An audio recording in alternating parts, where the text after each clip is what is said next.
యేసు రక్తమే జయం పరిచర్య ప్రైజ్ ద లార్డ్. మే 4వ తేదీ 2024. ఈరోజు దేవుని వాక్యము. యెహోవా తన ప్రజలను ఎడబాయువాడు కాడు, తన స్వాస్థ్యమును విడనాడువాడు కాడు.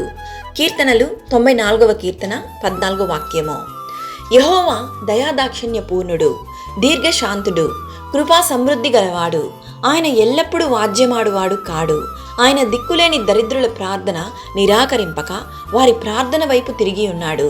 మన దేవుడైన యెహోవా పరిశుద్ధుడు. మన దేవుడైన యెహోవాను గణపరచుడి. యెహోవా యందు నమ్మిక ఉంచువారు కదలక నిత్యము నిలుచు సియోను కొండవలే నొందురు. ఈరోజు ఈ వాక్యం వింటున్న ప్రియ సహోదరి సహోదరులారా, అనేక సమస్యలు, వేదనలు, కలతతో కృంగి ఉన్నావా? స్థిరమైన ఉద్యోగం లేదని, వివాహ జీవితం కుదరలేదని, గర్భఫలం కొరకు దేవుని సన్నిధిలో ఎదురు చూస్తున్నావా? అనారోగ్య సమస్యతో స్వస్థత పొందుకోలేక దిగులుతో వేదన చెందుతున్నావా?